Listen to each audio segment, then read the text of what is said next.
कहानी की शुरुआत होती है पेरिस में, जहां सैम एक पार्टी में आता है जो उसकी एक्स गर्लफ्रेंड होस्ट कर रही होती है। पर वो यहां पर पार्टी को एंजॉय करने नहीं बल्कि अपने पुराने टेप्स वापस लेने आया होता है। उसकी एक्स उससे बोलती है कि थोड़ा वेट करे क्योंकि वो मेहमानों में बिजी है, इसीलिए सैम को कुछ वक्त के लिए ऑकवर्ड फील करते हुए बैठना पड़ता है। जब उसके इंतजार की घड़ी टूट जाती है तो वो उठता है और पूछता है कि उसके सामान की एग्जैक्ट लोकेशन बता दे तो वो खुद ही जाकर ले लेगा। एक्स उसे ऑफिस तक गाइड करती है और बोलती है कि वो वहीं रुक जाए, बाद में वो कामली बात कर लेंगे। यहाँ पर कॉरिडोर में घूम रहे ड्रंक लोगों को इग्नोर करते हुए सैम ऑफिस में चला जाता है और शांति से देखने के लिए डोर लॉक कर देता है। जैसे ही उसे अपनी चीजें मिलती हैं, अचानक उसकी नाक से खून बहने लगता है तो वो टिश्यूज लेकर थोड़ा रेस्ट करने बैठ जाता है। धीरे धीरे वो सो जाता है, इसीलिए कुछ देर बाद बाहर होने वाले शाउटिंग और चिल्लाहटों की उसे बिल्कुल भी आवाज नहीं आती। अगली सुबह जब सैम उठता है और निकलने के लिए सामान उठाता है तो डोर खोलते ही वो शॉक में आ जाता है, क्योंकि पूरा घर बिगड़ चुका था और हर जगह खून ही खून फैला हुआ था। खुद को बचाने के लिए सैम एक रैंडम ऑब्जेक्ट पकड़ लेता है और अपार्टमेंट से बाहर झांकता है और देखते ही समझ जाता है कि सारे पार्टी के लोग इंक्लूडिंग उसकी एक्स भी अब जॉम्बी बन चुके हैं। जैसे ही वो उस पर अटैक करने की कोशिश करते हैं, सैम जल्दी से डोर क्लोज कर देता है। फिर विंडो से बाहर देखते ही उसे पता चलता है कि पूरा शहर इसी हालत में है। ज्यादातर लोग जॉम्बी बन गए हैं और जो थोड़े बचे हैं उनका भी शिकार हो रहा है और यहाँ पर गलियां भी बर्बाद होते दिख रही थी। जब यहाँ पर फैमिली एक कार में भागने की कोशिश करती है तो हॉर्न की आवाज सुनते ही जॉम्बी उसे घेर लेते हैं और उसे मार डालते हैं। इसके बाद सैम जैकेट और बैग चेक करता है जो गेस्ट छोड़ गए थे और उनके फोन्स मिलने पर उनके लास्ट कॉल्स और लैंडलाइन पर भेजे गए हेल्प के लिए मैसेजेस चेक करता है। जब कॉरिडोर में आवाज बंद हो जाती है तो सैम अपार्टमेंट से निकलकर रूफ पर चला जाता है और उसे कोई भी जिंदा इंसान या हेल्प नजर नहीं आती। फिर भी सैम डिसाइड करता है कि सरवाइव करने के लिए जो भी करना पड़ेगा वो करेगा और पहला काम रूम को क्लीन करना शुरू करता है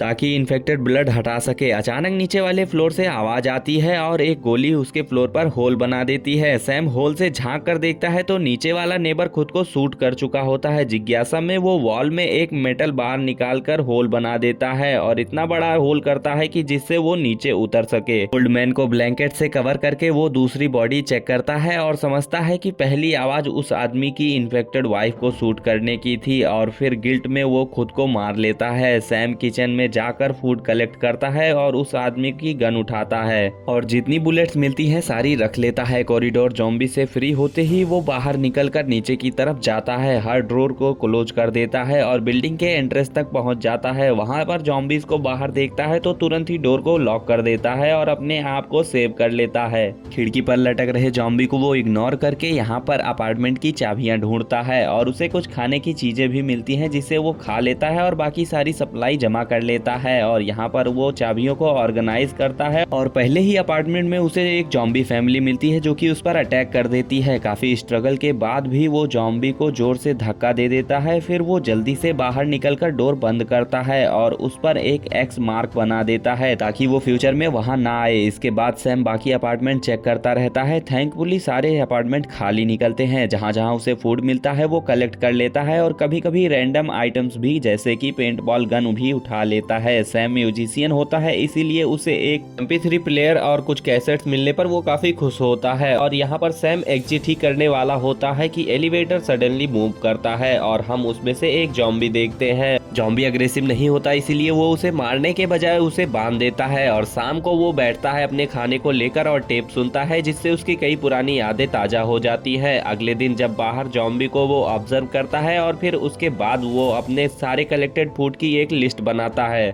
वो खिड़कियों पर सेफ्टी के लिए मिट्टी लगा देता है ताकि जॉम्बी बाहर से उसे न देख सके और यहाँ पर फिर उसके बाद वो अपार्टमेंट में इधर उधर देखते हुए ड्रम्स बजाकर अपना स्ट्रेस उतारता है। लेकिन नीचे से जॉम्बी विंडो के पास आ जाते हैं, इसीलिए उसे काफी केयरफुल होना पड़ता है। दिन बीतते जाते हैं और सैम खुद को बिजी रखता है, विंडो पर डेज मार्क करता है और अपनी मील्स बनाता है और कभी कभी रात में रूफ पर जाकर खाली सिटी को देखता है। पेनबॉल गन से वो एक गेम क्रिएट करता है जिसमें स्ट्रीट पर जॉम्बी को शूट करता है और एक्स की पिक्चर्स पर उन्हें क्रॉस करता है और यहाँ पर रैंडम ऑब्जेक्ट से राउंड रिकॉर्ड करके वो उसमें म्यूजिक भी बनाता रहता है। एक दिन सैम को एक अजीब सी स्मेल का एहसास होता है और वो नीचे वाले अपार्टमेंट में झांक कर देखता है कि बॉडी गलने लगी है। वो दोनों बॉडीज को उठाकर बालकनी में ले जाता है पर उन्हें ट्रेस की तरह फेंक नहीं पाता, इसीलिए वो उन्हें एक बैग में बांध कर रख देता है और उनके साथ साथ उनकी बिलोंगिंग्स भी उनके साथ रख देता है और स्मेल को कंट्रोल करने के लिए डोर पर टेप लगा देता है। सैम बाद में शावर लेने जाता है लेकिन पानी बीच में ही बंद हो जाता है। रात को बेड पर यहाँ पर लेटे हुए उसे एक अजीब सी साउंड सुनाई देती है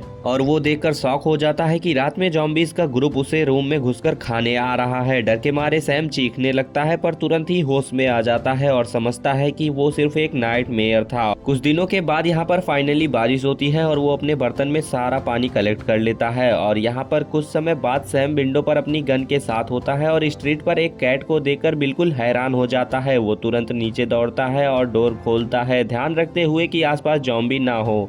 बिल्ली कार के नीचे छुपी थी और वो उसे खाना दिखाता है जिससे वो अट्रैक्ट होती है, मगर किसी आवाज से वो डर के मारे फिर से भाग जाती है। सैम डोर को खुला छोड़कर चुपचाप कैट को ढूंढने चला जाता है और यहाँ पर वो कार्स के पीछे रहता है, मगर एक ज़ॉम्बी उसे देख लेता है और फिर ज़ॉम्बीज का एक ग्रुप उस पर अटैक कर देता है, लेकिन वो किसी तरह ज़ॉम्बीज से बचते हुए अपने अपार्टमेंट में आ जाता है और उसे लॉक कर लेता है। सैम विंडो से आकर देखता है तो वो बिल्ली ज़ॉम्बीज के साथ आराम से खड़ी होती है। फिर वो उसे शूट कर देता है और अंदर खून के धब्बों को देखकर वो सोचता है कि यहाँ पर उसे ज़ॉम्बी ने इन्फेक्ट कर दिया है, इसीलिए वो अपनी बंदूक को अपने ऊपर तान कर बैठ जाता है कि जैसे ही वो इन्फेक्टेड हो वो अपने आप को गोली मार दे। वो धीरे धीरे सो जाता है और गलती से एक गोली चल जाती है, लेकिन उसकी किस्मत अच्छी थी कि गन स्लिप होने की वजह से गोली किनारे से चली जाती है, इसीलिए वो बच जाता है। वो समझ जाता है कि वो इन्फेक्टेड नहीं है और कुछ समय बाद जब वो प्लांट का ध्यान रख रहा होता है तो उसे एक आवाज सुनाई देती है पर कोई रिप्लाई नहीं देता। विंडो से झांकने पर उसे सामने वाली बिल्डिंग में एक इंसान नजर आता है पर वो समझ नहीं पाता कि वो ज़ॉम्बी है या फिर लिविंग ह्यूमन है। रूफ पे जाकर वो यहाँ पर चेक करने की कोशिश करता है, लेकिन ऊपर जाने के बाद उसे कोई साइन नहीं मिलता। फिर उसके बाद वो नीचे चला आता है और यहाँ पर कई दिन बीतने के बाद उसका खाना भी अब कम होने लगा था। सैम एक बैग लेकर सप्लाई ढूंढने के लिए बाहर जाने की सोचता है पर ये सिर्फ उसका इमेजिनेशन होता है, लेकिन यहाँ पर सैम की हिम्मत नहीं पड़ती कि वो सच में जाकर खाना कलेक्ट कर सके। फिर सैम यहाँ पर कई दिन बीत जाते हैं और गुजारा करता है किसी तरह से अकेले रहकर, और यहाँ पर अकेलेपन की वजह से वो काफी ज्यादा ऊब चुका था, इसीलिए वो एक दिन ड्रम्स बजाना शुरू करता है। उसकी आवाज से कई सारे ज़ॉम्बीज अट्रैक्ट होकर अपार्टमेंट के पास आ जाते हैं और यहाँ पर शाम को उसे एक नॉइज सुनाई देती है और वो इस बार बिना किसी सोच समझ के दरवाजे पर फायर कर देता है और यहाँ पर जब वो झांकता है तो टूट जाता है, क्योंकि वो एक औरत थी ना कि ज़ॉम्बी। सैम उसे उठाकर बेड पर लाता है और उसके घाव को ट्रीट करता है और यहाँ पर उसे सॉरी बोलता है। रूम से निकलकर उसे उस औरत का बैग मिलता है जिसमें एक रोप और हुक होता है। अगली सुबह जब सैम उदास होता है तो उसे एक आवाज सुनाई देती है और उसे पता चलता है कि वो औरत जिंदा बच गई है और यहाँ पर धीरे धीरे वो एक दूसरे के बारे में जानने लगते हैं और उसका नाम होता है सारा। वो बिल्डिंग में कई सारी जगह पर घूमती रहती थी अपने आप को ज़ॉम्बी से बचाने के लिए, और यहाँ पर वो बताती है कि हमें ज़ॉम्बी से बचने के लिए खुद को सेफ रखना होगा। तब यहाँ पर सैम कहता है कि ये जगह सबसे सेफ है। सैम एक बार फिर से रोज की तरह बिल्डिंग चेक करने जाता है और इस बार उसके साथ सारा भी होती है और दोनों ही एक साथ जाते हैं बिल्डिंग को चेक करने के लिए। दोनों ही राउंड लगाकर अपने कमरे में आ जाते हैं और यहाँ पर म्यूजिक को एंजॉय करते हैं। धीरे धीरे यहाँ पर टाइम बीतता जाता है और यहाँ पर दोनों के पास खाने का स्टॉक ऑलमोस्ट खत्म हो चुका था, इसीलिए वो रिस्क लेकर एक बार फिर से एक्स वाले दरवाजे पर जाता है। उसमें छोटा सा होल बनाता है और अंदर मौजूद सभी ज़ॉम्बी को गोली मार देता है। अब वो बिना रिस्क के अंदर जाकर सारा खाना जमा कर सकता है। अपार्टमेंट में लौटने पर सैम देखता है कि सारा वहाँ नहीं है और टेंशन के मारे वो उसे इधर उधर ढूंढता है और फाइनली वो उसे रूफ पर पाता है। वो इस बिल्डिंग से दूसरे बिल्डिंग के रूफ पर कूदने का प्लान कर रही थी, लेकिन सैम उसे कहता है कि ये आइडिया काफी डेंजरस है, हमारी जान भी जा सकती है। लेकिन वो कहती है कि एक ना एक दिन तो सारे ज़ॉम्बी दरवाजा तोड़कर अंदर घुस ही जाएंगे, तब भी हम कुछ नहीं कर पाएंगे, इसीलिए हमें एक बार कोशिश करके देखना चाहिए।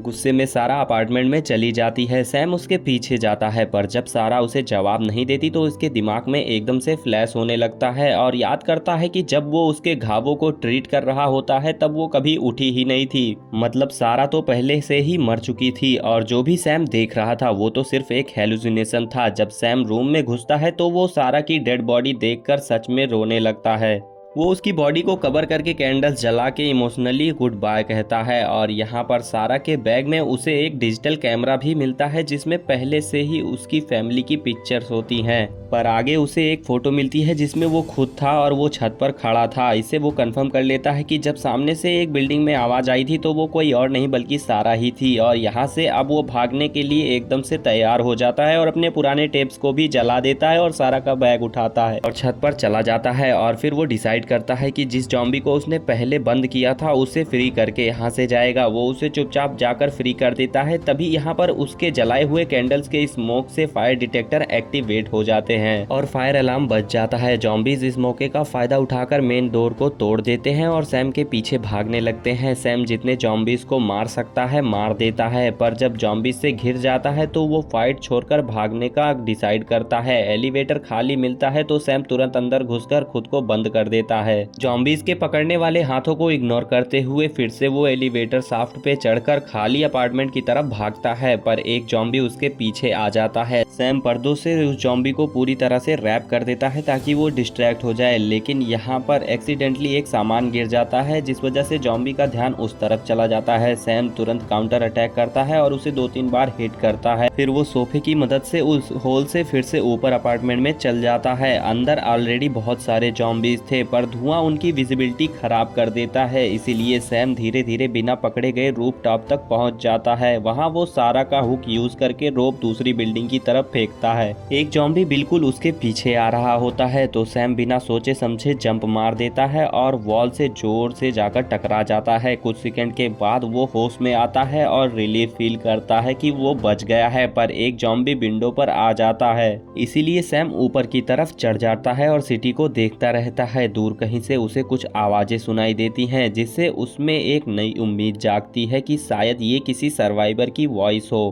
कहानी यहीं पर खत्म हो जाती है। अगर आप सभी को वीडियो पसंद आई हो तो लाइक करके चैनल को सब्सक्राइब कर लेना और बेल आइकन को प्रेस कर लेना ताकि हम एक दूसरे से जुड़े रहें और मिलते हैं ऐसी ही रोमांचक कहानियों के साथ अगली वीडियो में।